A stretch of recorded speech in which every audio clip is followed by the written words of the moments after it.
entonces teníamos el cuestionario sobre la pirámide invertida y el lead, ¿no?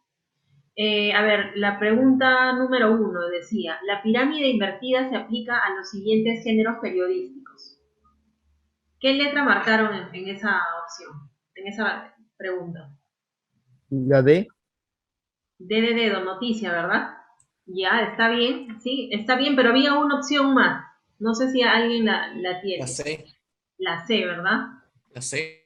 Exacto, sí, porque estábamos hablando de géneros de información, ¿no? O sea, géneros periodísticos. Entonces, el que representa la noticia es el género de información, ¿no? Entonces, en este caso, ambas respuestas eran válidas.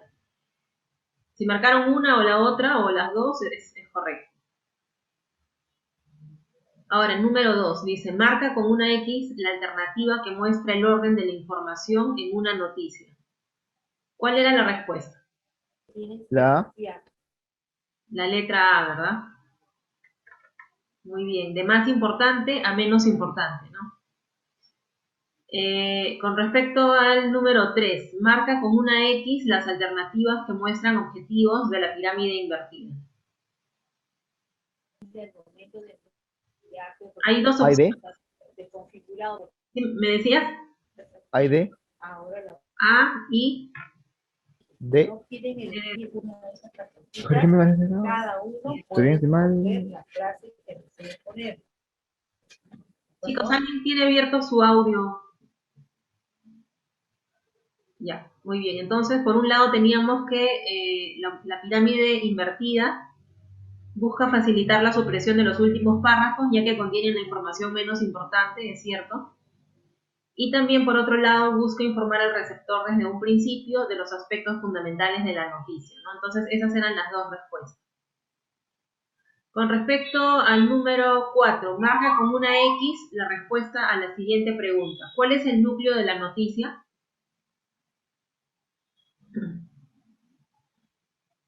Esa era bastante sencilla en realidad. La mayoría lo ha respondido bien.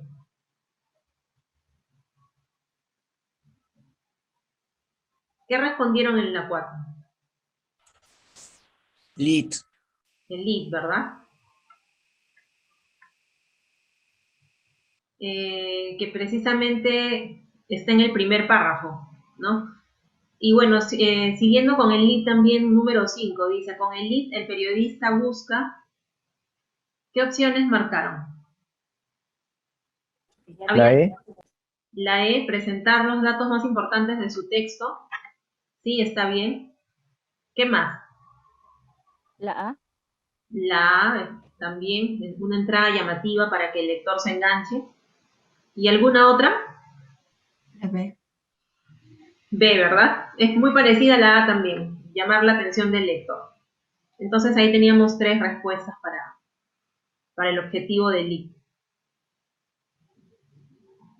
Con respecto al número 6, estaba en realidad demasiado fácil, la puse de todas maneras para recordárselos. ¿Qué letra marcaron? Las 6 preguntas básicas del periodismo.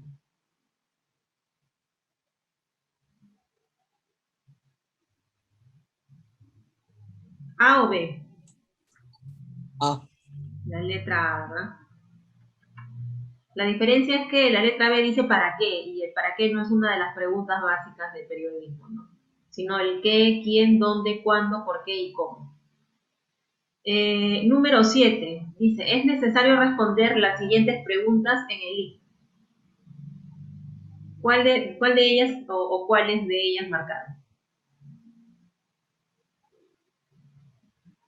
Bueno, definitivamente de todas ellas la más importante es el qué, ¿verdad? Sin el qué no hay noticia. Y luego, ¿cuáles más marcaron? ¿Qué? Yo marqué todo.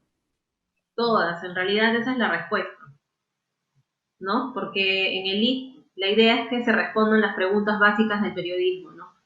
Aunque no siempre vamos a ver casos de este tipo, ¿no? También va a existir algunas notas en las que una o dos de las preguntas básicas son reservadas para el segundo párrafo, para evitar hacer textos muy engorrosos, ¿no? Pero dentro de lo posible es necesario responder todas. Número 8. El lead está en la siguiente parte de la noticia. Justo lo dije hace un momento. A ver si se acuerdan. La C. Así va.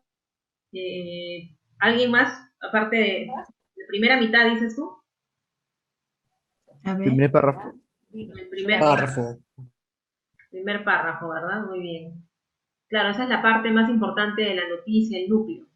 Es la presentación.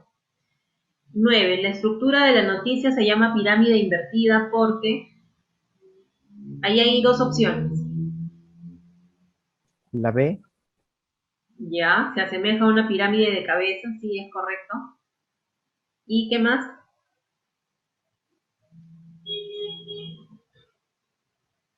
La D. D, ¿verdad? La información más importante va primero y luego va descendiendo a la menos importante. Muy bien. Y ya para terminar, dice el número 10, la pregunta que nos ayuda, nos ayuda a conocer qué letra.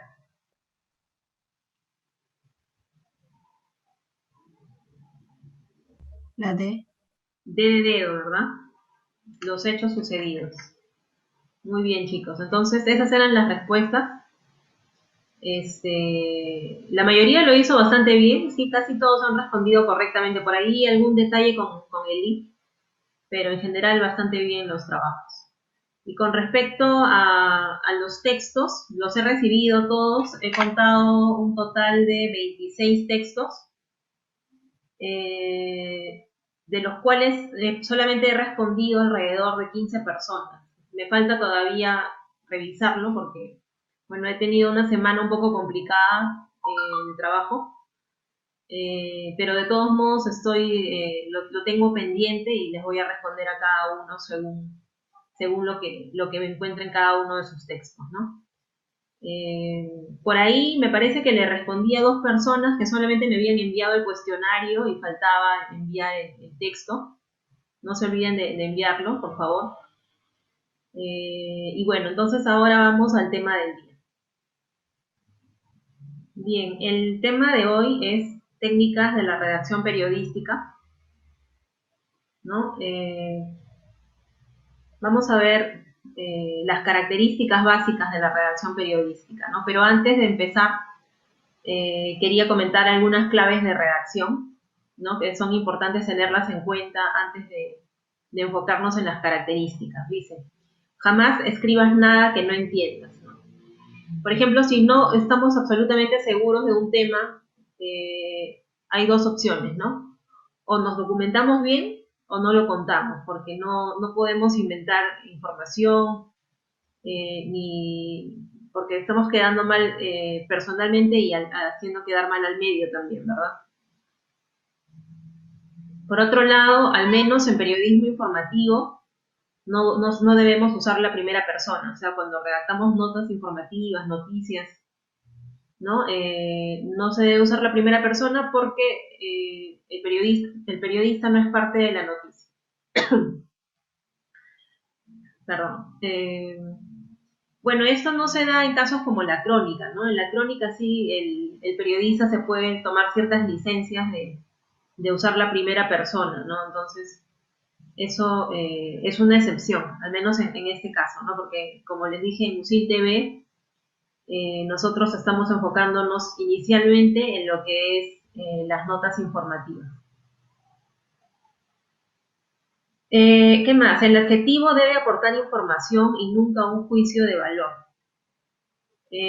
O sea, esto se refiere a, por ejemplo, cuando uno hace una cobertura de una película recientemente estrenada, por ejemplo, ¿no? Usar palabras como extraordinario o generalizar como, por ejemplo, una vez me presentaron un texto donde decían, el público se emocionó hasta las lágrimas, ¿no? O sea, está haciendo una generalización que no necesariamente corresponde a la realidad, ¿no? Entonces, hay que evitar adjetivos que de algún modo impliquen nuestro punto de vista, ¿no? Debemos ser más objetivos en este caso.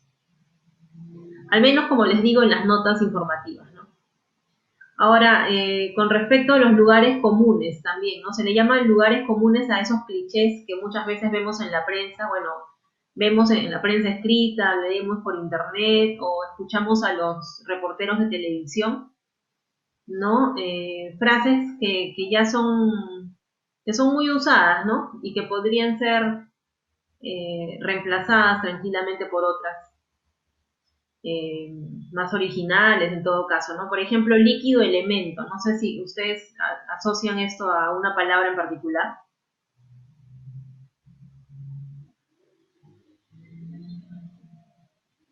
Al agua. Al agua, ¿verdad? Muy bien. Amigos de lo ajeno creo que todos lo sabemos, ¿no? Los ladrones.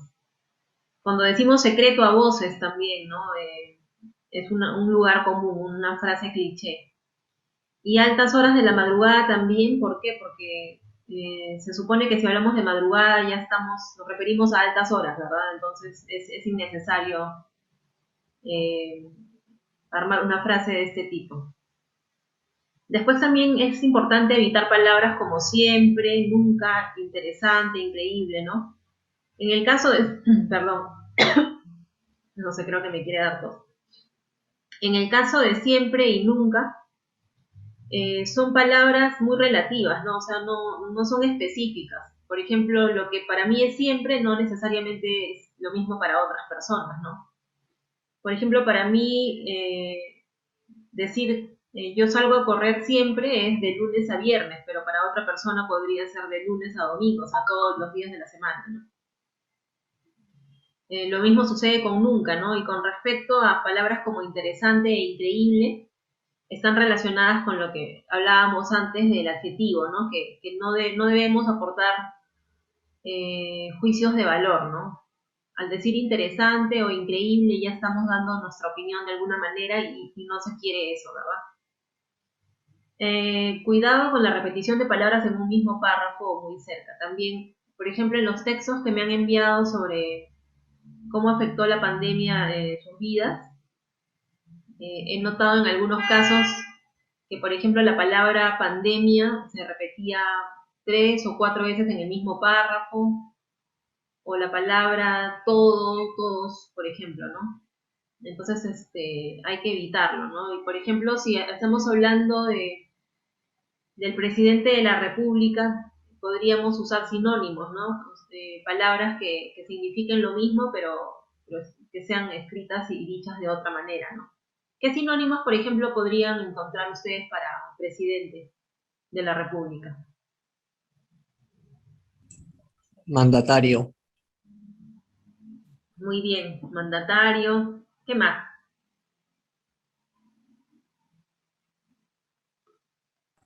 Jefe de Estado. Jefe de Estado, mandatario, muy bien. Muy bien, entonces ahí la idea es buscar sinónimos siempre cuando no queremos repetir las mismas palabras, ¿no? Ahora vamos a las características de la técnica periodística. Bueno, yo he seleccionado 5, ¿no? Pero las principales son las 4 primeras. Claridad, concisión, precisión, brevedad. Y bueno, también les consideré ahí uso de verbos de acción. Pero eso lo vamos a ver rápidamente, ¿no? Nos vamos a enfocar más en las 4 primeras.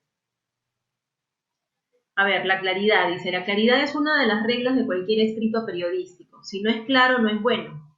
Por lo tanto, si no es claro, no nos van a entender y no nos van a leer, ¿no? Es casi un hecho esto. También hay que emplear un lenguaje que sea comprensible por todos los públicos, ¿no? Que lo pueda entender un estudiante de secundaria como el canciller de la República, por ejemplo, ¿no?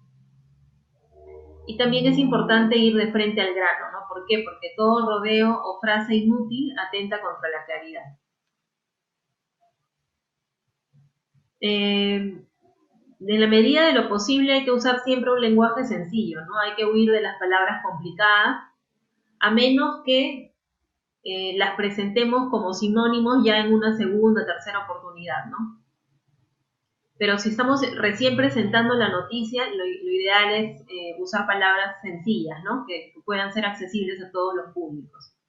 Por ejemplo, mejor es empezar diciendo muerte que deceso, ¿no? Mejor pago por estipendio o delito por ilícito, tipo por índole y finalizar por finiquitar, ¿no? Que finiquitar ya es una palabra un poco obsoleta también.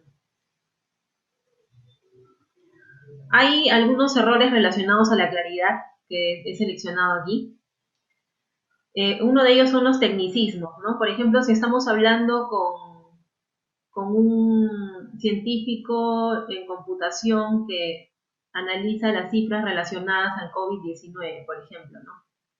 Esta persona probablemente nos hable con términos técnicos, ¿no? O lenguaje especializado. Entonces, nosotros lo que tenemos que hacer es tratar de aterrizar esa información y plasmarla con palabras simples para que todos los públicos nos puedan entender, ¿no? Entonces, decirlo todo a la vez también es un error relacionado a la claridad, ¿no? Y esto es importante, ¿no? El primer párrafo no es un resumen, sobre todo porque se reduce el factor sorpresa si lo hacemos así, ¿no? Si lo resumimos todo en el primer párrafo, ya no tenemos que más hablar después para el segundo o tercer párrafo. Las fallas de sintaxis, ¿no? La sintaxis es la construcción de oraciones, ¿no? El mensaje debe estar construido mediante estructuras gramaticales simples. Del colegio me imagino que ustedes deben recordar sujeto, verbo, predicado, complemento, ¿no? Son cosas elementales, ¿no? Que en realidad parece fácil, pero en algunos casos nos complicamos y terminamos redactando textos un poco engorrosos que no son claros, que no son fáciles de entender. Párrafos incoherentes que no lleven a nada también son errores de claridad y abuso de oraciones subordinadas, porque se pierde el foco de lo que se afirma, ¿no? Las oraciones subordinadas son esas oraciones que están dentro de otras oraciones a modo de aclaración, ¿no? Entonces, por ejemplo, vamos a ver ahora una misma noticia redactada por diferentes medios. No sé si se han enterado, pero bueno, ya es bastante preocupante lo que está sucediendo aquí en el Perú, ¿no? Pero según lo que pueden leer en el titular dice, Pablo Tsukayama. Es posible que la nueva variante C37 esté detrás de la segunda ola. Entrevista al experto en biología de la Universidad Cayetano Heredia, quien afirma que el Perú tiene todas las condiciones para que aparezca otra variante, ¿no? Entonces, si leemos el primer párrafo que está al costado de la foto, que vendría a ser el lead, ¿no? Dice, el investigador Pablo Tsukayama y su equipo de la Universidad Peruana Cayetano Heredia detectaron una nueva variante denominada C37, la cual presenta algunas mutaciones que preocupan y vienen circulando en el Perú desde diciembre. Hasta ahí tenemos una oración. ¿Ustedes consideran que esa oración es clara o no?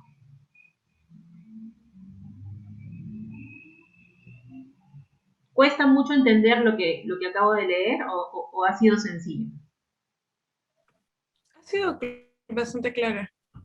Muy bien, claro. Entonces, es clara, ¿por qué? ¿Por qué es clara? Porque tiene una estructura gramatical simple. O sea, aquí está correctamente el orden de sujeto, verbo más predicado, ¿no? Por ejemplo, ¿cuál sería el sujeto en este caso, en esa oración que acabo de leer? El investigador Pablo Tsukayama y su equipo de la universidad. Claro, el investigador Pablo Tsukayama y su equipo de la Universidad Cayetano Heredia, ¿no? Hasta ahí es el sujeto. ¿Cuál es el verbo? Detectar. Detectaron, ¿no? Y la nueva variante denominada C37, la cual presenta algunas mutaciones que preocupan y viene circulando en el Perú desde diciembre, viene a ser el predicado. Entonces ahí tenemos una estructura bastante clara, ¿no? Todos lo entendemos, no hay mayores complicaciones. Ahora vayamos a otra nota sobre el mismo tema, ¿no? A todo esto, ¿habían escuchado de esta nueva variante C37?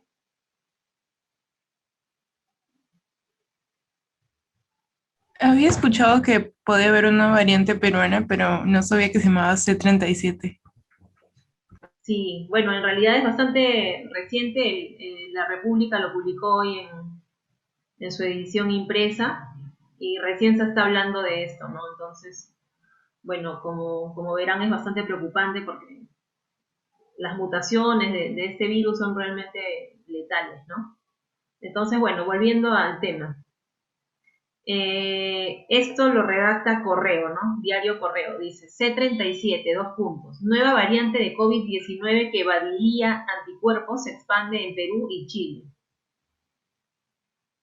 Acá también empieza el texto con Pablo Tsucayama, ¿no? A ver, leamos. Pablo Tsucayama, investigador de la Universidad Peruana Cayetano Heredia, dio a conocer en su cuenta de Twitter que se identificó una nueva variante de la COVID-19, a la que identificaron como C37, que se expande por Perú y Chile, por lo que se inició un estudio para mayor conocimiento de esta.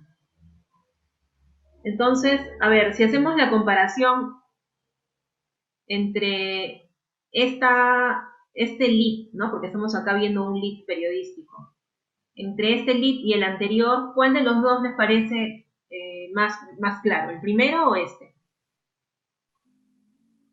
El primero. El primero, ¿verdad? ¿Por qué? Porque lo que hizo el redactor en esta primera nota, bueno, Jessica León, según se puede ver acá, fue dividir la información que tenía en 2 oraciones, ¿no? Que corresponden a un mismo párrafo. En cambio, en esta redacción de Correo tenemos un párrafo de 4 líneas y una palabra que corresponden a una sola oración, ¿no? Entonces, ¿ahí qué se debió haber hecho? Se debió por lo menos haber dividido la información en dos, ¿no? 2 oraciones para todo este párrafo, ¿no? Porque, como les digo acá, por ejemplo, están las subordinadas, ¿no? Por lo que se inició un estudio a la que identificaron que se expande, ¿no? Entonces, acá se pudo haber dividido todo el párrafo, todo el lead, en 2 partes para que sea más sencillo. Más sencillo de entender a la primera, ¿no? Porque definitivamente si le damos una segunda o tercera leída, sí lo vamos a entender mejor. Entonces, la idea es esa, ¿no? Por eso también en algunos casos a ustedes, cuando les he corregido los textos, les sugería de que en un párrafo procuren escribir por lo menos 2 oraciones, ¿no? Porque una sola oración por párrafo termina siendo un poco ilegible, o sea, un poco dificultoso para la persona que tiene que leer el texto, ¿no? Ahora, acá tengo también a modo de repaso, ¿no? Tengo una nota, mejor dicho, sobre un mismo tema tengo 3 notas.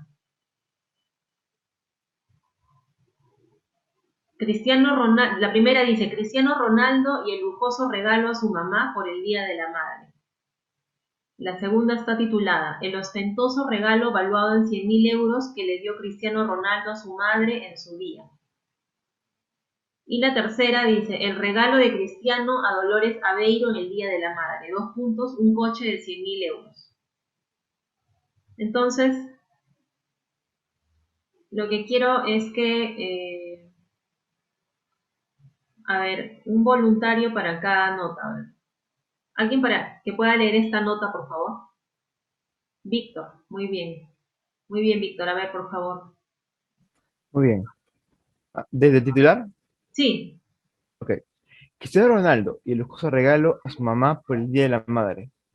Cada vez que Cristiano Ronaldo habla de su madre, no tiene límites, y esto se volvió a plasmar al celebrar el Día de la Madre en Portugal, fecha en la que el astro del fútbol mundial le dedicó frases emotivas y le dio un lujoso regalo un auto GLC Coupe de Mercedes-Benz, valorizado en 100.000 euros. Feliz Día de la Madre para mis 2 mujeres especiales, escribió el delantero de la Juventus en redes sociales. El uso añadió una primera imagen en compañía de su progenitora, Dolores Aveiro, y la segunda con su actual pareja, Georgia Rodríguez. Cristiano Ronaldo se encuentra en Portugal desde el inicio de la cuarentena. El futbolista llegó a su tierra natal para estar cerca de Dolores Aveiro, quien había tenido problemas con salud que le dejaron internada, pero por suerte se recuperó. muy bien, gracias, Víctor. Entonces aquí tenemos una nota de 4 párrafos, ¿no? Sí, se puede ver la estructura de pirámide invertida, ¿no? Va de lo más importante a lo menos relevante. Pero, ¿Qué opinan ustedes del primer párrafo? ¿Es sencillo de leer o uno termina enredándose?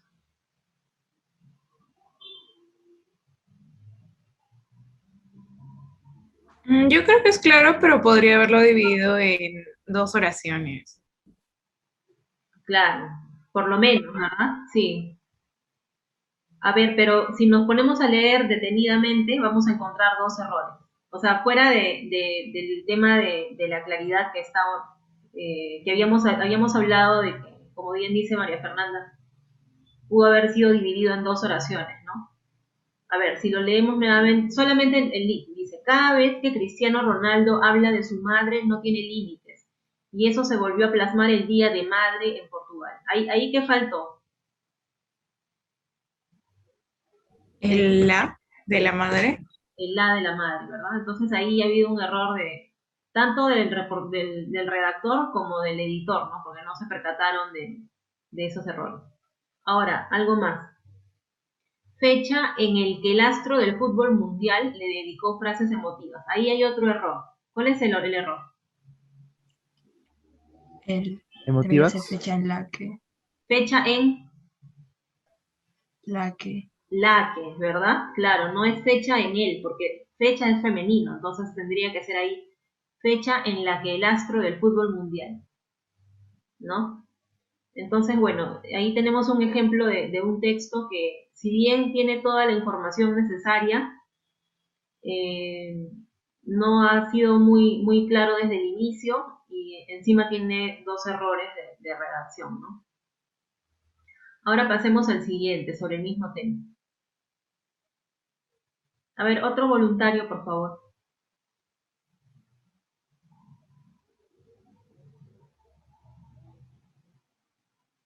Camila. A ver, Camila, por favor. el ostentoso regalo valuado en 100.000 euros que le dio Cristiano Ronaldo a su madre en su día. Cada 3 de mayo se celebra el Día de la Madre en Portugal y Cristiano Ronaldo no tuvo mejor idea que sorprender a la suya con un ostentoso regalo que está valuado en más de 100.000 euros. La estrella de la Juventus le obsequió a Dolores Aveiro un impactante Mercedes-Benz que fue decorado con un moño rojo gigante. Gracias a mis hijos por los regalos que hoy he recibido. Feliz día para todas las madres, escribió ella conmovida por el gesto que tuvo el ex delantero del Real Madrid junto a sus hermanos Hugo, Elma y Katia.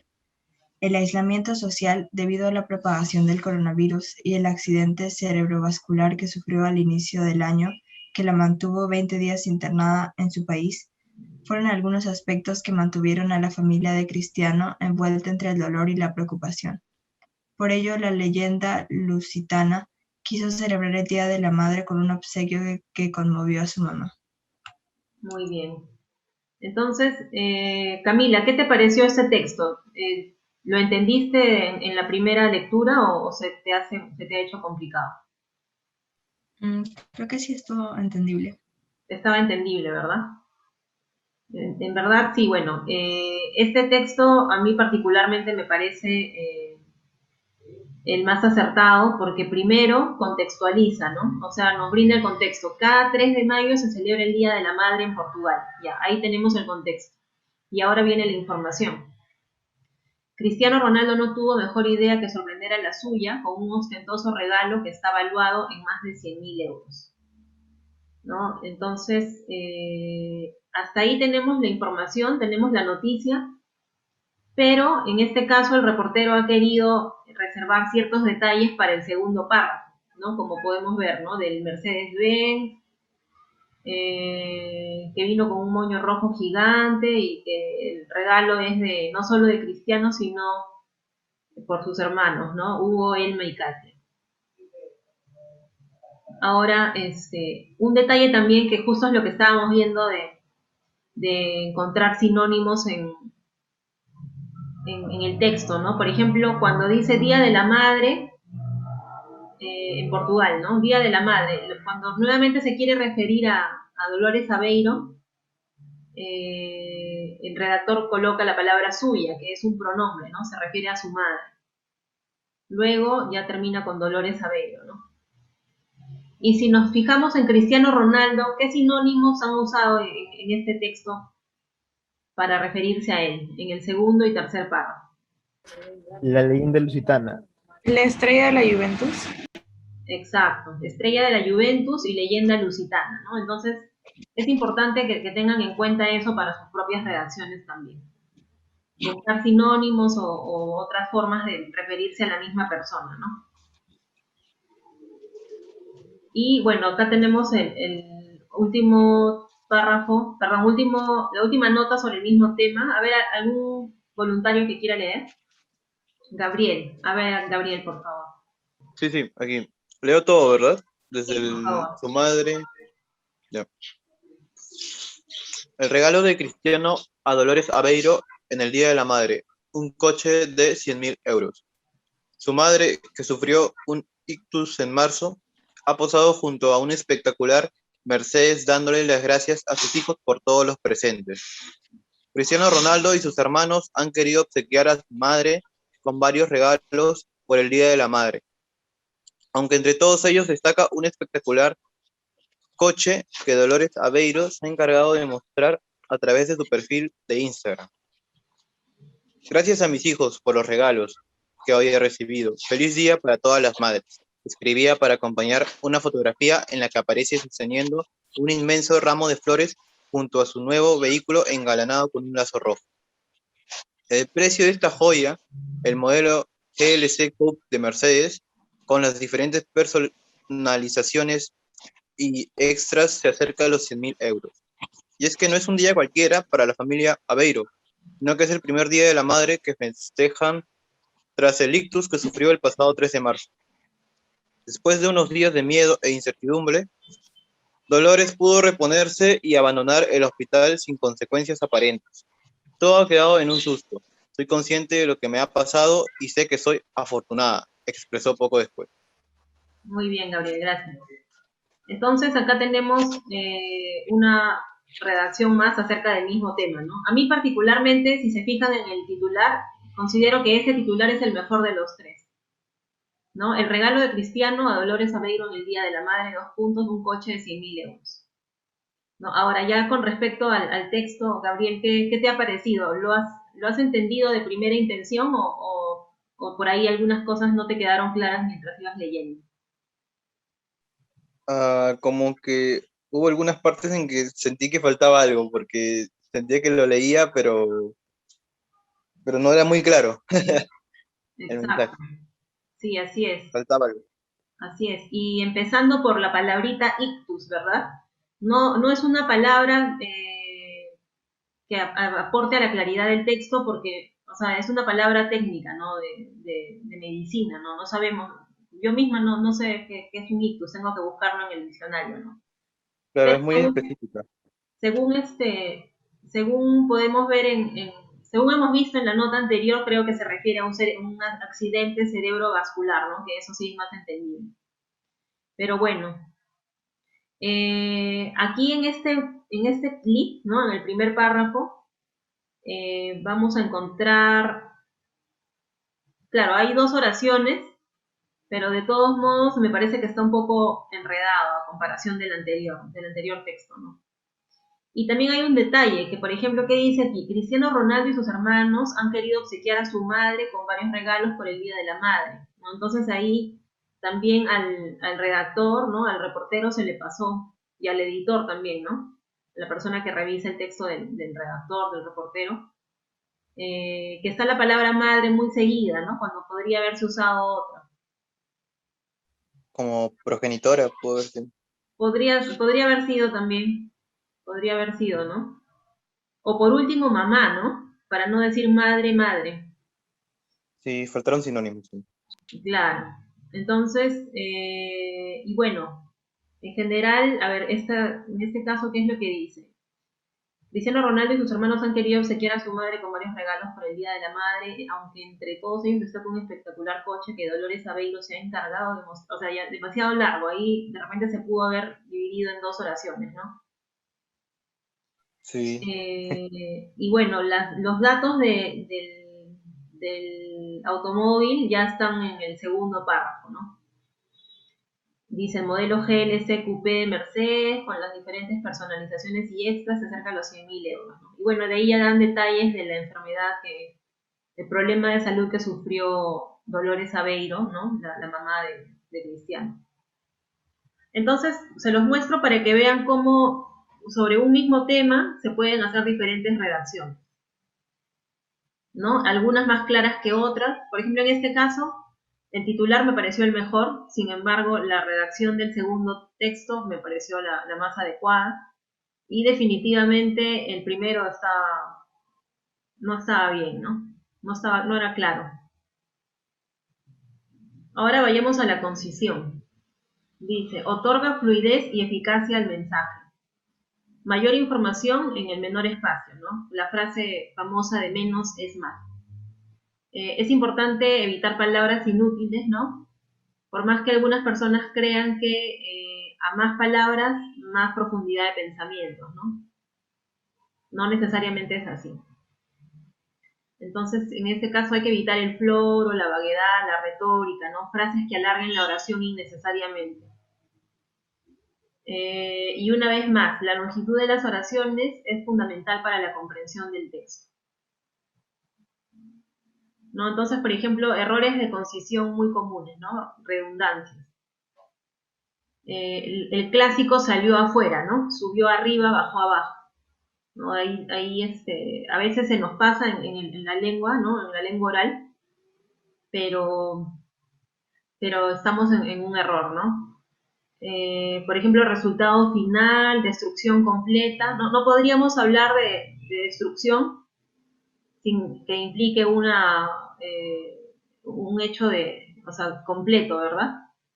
Reunión colectiva, nuevo descubrimiento, ¿no? Si hablamos de descubrimiento ya se supone que es nuevo, ¿no? Algo nuevo. Plazo de tiempo. ¿Por qué, por ejemplo, plazo de tiempo es redundante? Porque plazo ya implica un tiempo. Porque ya implica tiempo, ¿verdad? La palabra plazo. Muy bien.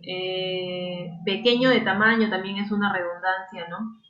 Hábito personal también, porque el hábito es de una persona, ¿no? Y multas económicas porque es redundante.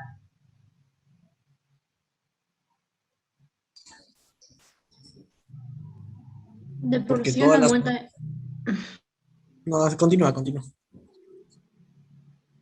bueno, de por sí una multa ya conlleva un número, ¿no? Un número de pago que tienes que realizar. Claro, exacto, así es, ¿no? Una multa ya de por sí implica un tema económico, entonces está de más señalarlo, ¿no? Entonces esos son algunos errores de concisión, redundancias que hay que evitar, ¿no? Ahora, bueno, seleccioné esto porque lo encontré en la web, me pareció gracioso. Dice, tiran cadáver muerto ya fallecido de un difunto. Obviamente esto no creo que sea, en verdad no creo que lo hayan tomado de algún medio real, ¿no? Pero para hacer un ejemplo de hasta qué punto en algunos casos se puede llegar con las redundancias, ¿no? Lo mismo con librería de libros, pintamos casas a domicilio, ¿no? Aunque bueno, en este caso probablemente han querido llamar la atención del público, pero se olvidaron de poner el número, ¿no? No saben, la gente no va a saber a qué número comunicarse. La palabra muy también es un error de concisión, ¿no? En periodismo hay que evitar la palabra muy, ¿no? ¿Por qué? Porque probablemente ya existe una palabra que signifique lo mismo, ¿no? Por ejemplo, si quiero decir vago, evito decir muy flojo, ¿no? Si digo muy bonito, mejor puedo decir atractivo. En vez de muy cerca, próximo. En lugar de muy feo, mejor digo desagradable. Si digo que algo es muy bueno, me podría decir magnífico. Aunque magnífico encierra cierta carga subjetiva, ¿no? Entonces, bueno, al margen del periodismo, en este caso sí podríamos decir magnífico, ¿no? Pero hay que evitarlo en el contexto de la prensa informativa. Muy inteligente, brillante, y en vez de muy grande se puede decir enorme, ¿no? También las frases difusas son un error de concisión. Por ejemplo, ¿para qué decir el día de ayer cuando tranquilamente en una sola palabra se puede decir lo mismo, ¿no? Que es ayer. Las niñas se pusieron a cantar, las niñas cantaron, llevaron a cabo la reunión, mejor se reunieron, fue el ganador de, en ese caso se puede decir ganó, decidieron nombrar, mejor nombraron, en vez de dio su aprobación, aprobó, y en vez de tomó en consideración, mejor decir consideró. ¿No? Bueno, estas frases se escuchan mucho en discursos, por ejemplo, ¿no? Pero en el lenguaje escrito es preferible, y al menos en el periodístico, las frases directas, ¿no? La concisión. Ahora vamos a lo que es precisión, ¿no? La precisión está relacionada a tratar de transmitir hechos fielmente, ¿no? Datos precisos y exactos, tanto en la recolección como en la manera de expresarlo, ya sea edad, cargo, profesión. Y bueno, no solamente precisión de palabras, sino también de ideas, ¿no? Hay que buscar verbos, adjetivos y sustantivos adecuados a lo que queremos decir, ¿no? Vamos a ver ya más adelante algunos ejemplos. El lenguaje debe ser preciso a fin de expresar solo lo que se pretende decir y no dar margen para interpretaciones erróneas. Por ejemplo, expresiones vagas en materia de cantidad como varios, algunos, un grupo, deben ser sustituidas por datos concretos o aproximados, ¿no? Por eso siempre es importante cuando uno va a hacer una nota, cuando va a hacer una entrevista, aparte de las preguntas básicas del periodismo, considerar también la pregunta ¿cuántos?, ¿no? Porque, por ejemplo, en una nota sobre la graduación de la promoción 2021, por ejemplo, sería importante indicar cuál fue el número de graduados, ¿no? Entonces, no voy a decir un grupo, porque un grupo pueden ser 50, pero también podría ser 150, ¿no? Entonces, en ese caso, la precisión es lo más adecuado. Claro, por ejemplo, ¿no? No es lo mismo decir arma blanca que un picayelos o una cuchilla, ¿no? De repente una persona por defenderse hiere a un delincuente con una cuchilla, ¿no? Por ejemplo. Intensas lluvias, no es lo mismo decir 120 litros por metro cuadrado, igual con cultivos, ¿no? Cultivos puede ser de cualquier tipo de plantas, ¿no? Pero si yo digo viñedos me estoy refiriendo a la uva. No es lo mismo decir enfermedad, ¿no? Que cáncer, por ejemplo, ¿no? No estoy siendo más específica. Por ejemplo, si hablo de un insecto, ¿no? Que un insecto le picó al presidente mientras daba una rueda de prensa al aire libre, ¿no? Sería más específica si digo una abeja le picó al presidente. Viaje de placer también podría ser, por ejemplo, un crucero por el Caribe. Y si hablo de fraudes, estaría siendo más precisa si digo estafa por 7 millones de dólares, ¿no? Por ejemplo. Ahora, también hay palabras que nosotros usamos mucho, ¿no? Como haber, tener, cosa, ¿no? Son palabras que las usamos indistintamente para una y otra, para uno y otro aspecto, ¿no? Entonces, por ejemplo, ¿no? Si yo digo la ciudad tiene grandes atractivos, ¿no? Ese verbo tener puede usarse a tantas, o sea, tiene tantas opciones que mejor considero un verbo más específico, ¿no? En este caso, ofrece. La ciudad ofrece grandes atractivos. En lugar de decir nos contó una cosa, ¿no? Porque cosa puede ser de todo. Puedo decir nos contó un chisme, un asunto, una cuestión, un problema.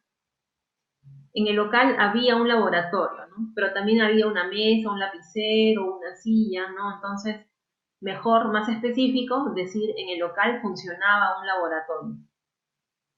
Y si hablo de un hombre alto, por ejemplo, no es lo mismo decir que un hombre alto golpeó a un niño de 6 años que decir que un hombre de 1,90 m golpeó a un niño de 6 años, ¿no? En este caso estoy siendo mucho más específica y le doy al público la idea que necesita hacerse, ¿no?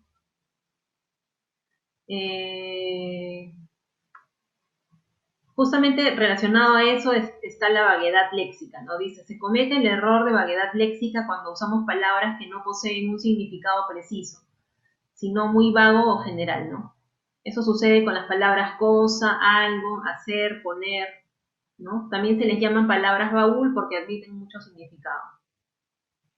Y precisamente, valga la redundancia, para evitar este error de redacción debemos conocer y emplear las palabras precisas. Por ejemplo, ¿no? Dice, en vez de decir cosa, puedo decir, enseñar a los alumnos es una labor difícil. Los juegos son actividades necesarias para los niños. ¿Sobre qué temas está hablando el profesor? ¿No? En todos esos casos se ha sustituido la palabra cosa. ¿Por qué? Porque es una palabra muy simple que puede tener miles de significados, ¿no? Entonces mejor soy más precisa usando una palabra como las que están resaltadas en verde. Igual con la palabra algo, ¿no? Mejor digo, este hombre tiene rasgos de árabe, me dio una noticia importante, perdón, me dijo una noticia importante, tengo que comprarme una blusa para la fiesta, ¿no? Todo eso en lugar de algo. Igual con la palabra hacer, ¿no? Hacer, yo hice una solicitud, una canción, van a hacer un edificio, estoy haciendo mis ejercicios de matemática, no. En lugar de eso, mejor soy más específica y digo, redacté una solicitud, compuso una canción, van a construir un edificio, estoy desarrollando mis ejercicios de matemática. Y lo mismo sucede con la palabra poner, ¿no? En la tarjeta puso una dedicatoria. Le pidió que pusiera esos datos en su exposición y puse mi dinero en el banco, ¿no? Pero si yo digo puse mi dinero en el banco, podría imaginarme también un fajo de billetes encima de una silla, ¿no? De un banquito. Entonces, no estoy siendo precisa, ¿no? En esos casos, mejor sería escribir en la tarjeta, escribió una dedicatoria, le pidió que considerara esos datos en su exposición y deposité mi dinero en el banco. Entonces, eso en cuanto a precisión, ¿no? Ahora, hablando de brevedad,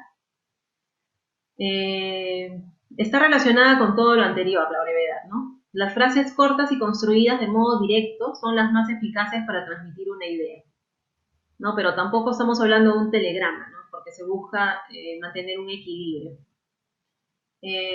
Aquí dice, ¿no? Una o dos oraciones o ideas por párrafo. Bueno, como hemos hablado ya antes, a menos que el párrafo sea corto, una oración está bien, ¿no? Pero si el párrafo tiene 4 líneas, por ejemplo, lo mejor es que sean 2 oraciones. Ahora, los datos se van mostrando gradualmente al lector, ¿no? Es por ello que no necesariamente siempre se va a considerar todas las preguntas básicas del periodismo para el primer párrafo, ¿no? Pueden reservarse 1 o 2 de repente para el segundo párrafo. Como sucedió con el caso de la nota sobre la mamá de Cristiano Ronaldo, ¿no? Frases largas y enredadas pueden conducir a errores de concordancia.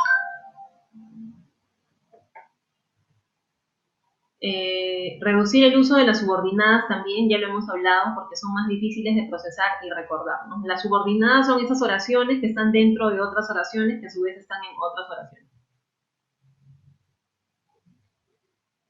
Los verbos de acción. Dice, los verbos que expresan acción atraen más la atención y si están bien escogidos expresan con más precisión lo que se quiere comunicar, ¿no? En este caso es conveniente evitar los verbos estáticos como ser o estar, si se puede expresar la misma idea con un verbo de movimiento. Entonces, ¿cuáles son estos verbos de acción? ¿No? Como acabamos de ver, es lo opuesto de los verbos estáticos, ¿no? ¿Y cuáles son los verbos estáticos? Ser y estar, ¿no? Entonces, en lugar de decir el criminal se fue corriendo, mejor uso un verbo más preciso y que de paso es un verbo de acción, que es el verbo huir, ¿no? El criminal huyó. En vez de decir estuvo en la policía, más específica, más precisa, y usando un verbo de acción diría sirvió en la policía, ¿no? se refiere a una persona que ha trabajado, ¿no? Y en vez de decir su enfermedad es grave, entonces sustituyéndolo por un verbo de acción diría que sufre una grave enfermedad.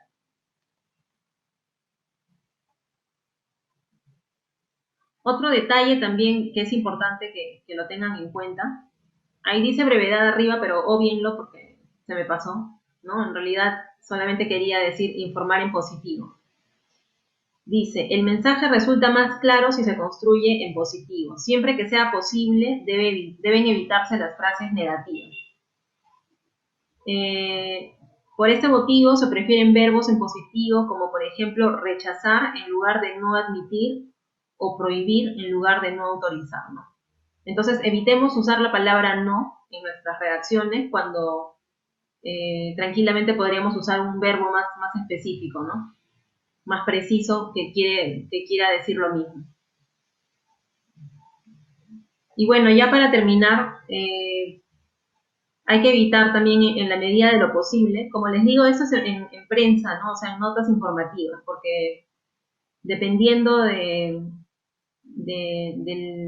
ámbito en el cual ustedes vayan a escribir, ¿no? Bueno, sí, pues a escribir, ¿no? No necesariamente tienen que evitar los anglicismos y extranjerismos. Pero antes que nada, ¿tienen alguna idea de qué significa anglicismo? Del inglés. Ajá, las palabras en inglés que también lo utilizamos cuando hablamos, bueno, nosotros que hablamos español. Exacto, muy bien. María Fernanda y Álvaro. Los anglicismos son extranjerismos que provienen del inglés, ¿no? Por ejemplo, rating, ¿no? En vez de decir rating, podemos decir sintonía, audiencia. En lugar de look, podemos decir apariencia, imagen, aspecto. En lugar de rentar, alquilar, arrendar. Aunque nosotros muy poco decimos rentar en el Perú. Igual sucede con parquear, ¿no? En vez de parquear, estacionar. Hobby, ¿no? La palabra hobby se escuchaba bastante antes, ahora no tanto. Pero se puede reemplazar por pasatiempo, afición, fashion por moda, y la palabra stand por mostrador, módulo o punto de exhibición. Hay otros tipos de extranjerismos como los que vienen del francés, ¿no? Por ejemplo, élite, que viene de élite, ¿no? Del francés. Y así también hay de otros idiomas que bueno, que en ese momento no recuerdo, pero en la medida de lo posible es importante evitarlo, ¿no? A menos que sean palabras que están tan arraigadas en nuestro lenguaje que ya sea difícil, ¿no? Por ejemplo, la palabra selfie, ¿no? La Real Academia de la Lengua recomienda que se escriba autofoto. Pero, ¿quién dice autofoto realmente? ¿No? Nadie. Entonces, mejor para que el público entienda, ¿no? Si es una nota de espectáculos, por ejemplo, no se puede decir, no se me ocurre en este momento algo, pero selfie hundió a Farfán, ¿no? Por ejemplo, refiriéndose al video que se grabó un chico con Jefferson Farfán en un privado, ¿no? Por ejemplo. Y bueno, sí, chicos, entonces eso sería todo por hoy.